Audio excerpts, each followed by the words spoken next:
کوئٹہ کراچی قومی شاہراہ پر لگ بھگ 50 گھنٹوں کے اعصاب شکن ٹریفک جام کے بعد ہفتہ کی شام کو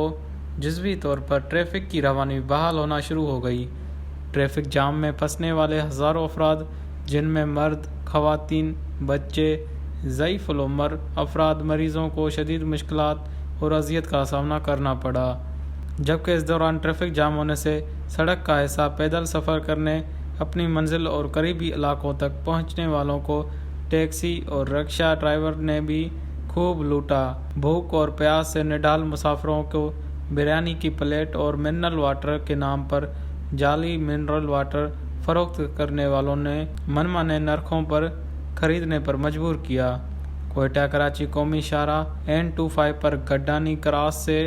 متصل لکبدوک پر ٹریفک جام کا مسئلہ کوئی نیا واقعہ نہیں، بلکہ پچھلی کئی دہائیوں سے یہ سلسلہ چل رہا ہے۔ مشرف دور حکومت میں جب لس بیلا کی حدود میں سڑک کی ازسر نو تعمیر ہونے لگی تو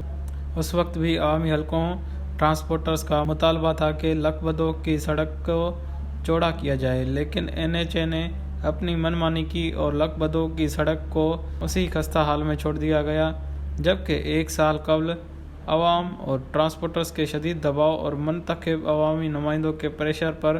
NHA نے لکبدوک سڑک کی چوڑائی بڑھانے اور سڑک کے دونوں اطراف میں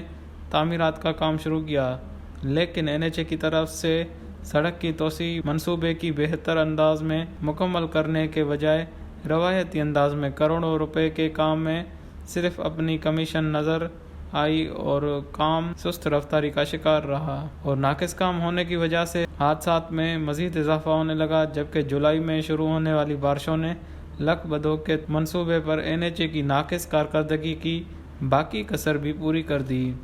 اور جو کنکریٹ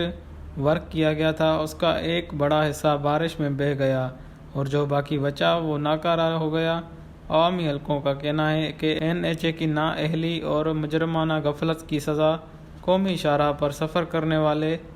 ہزاروں مسافروں کو بھگتنا پڑ رہی ہے۔ گزشتہ 50 گھنٹوں کے بدترین ٹریفک جام کی وجہ سے وہاں پر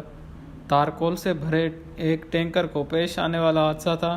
جس سے نہ صرف تارکول سڑک پر پھیل جانے کی وجہ سے گاڑیوں کا چلنا مشکل ہو گیا، تو دوسری طرف جلدی پہنچنے کی جلد بازی کرنے والے ہیوی گاڑیوں کے ڈرائیورز نے باقی کسر پوری کر دی، جس کے نتیجے میں پورے 50 گھنٹوں سے بھی زائد لکبدوک پر بدترین ٹریفک جام رہا۔ عوامی حلقوں کا کہنا ہے کہ اس حوالے سے وزارت مواصلات کو چاہیے کہ NHA کے متعلقہ حکام سے اس غفلت پر باز پرس کر کے لوگوں کو جس اذیت اور ذہنی کلفت کا سامنا ہوا ہے اس کا ازالہ کر کے لکبدوک سڑک کے حصے کو فوری توسیع اور مرمت کا کام شروع کیا جائے، تاکہ آئے روز کے حادثات اور ٹریفک جام سے قومی شاہراہ پر سفر کرنے والوں لوگوں کو نجات مل سکے۔ وش نیوز ہب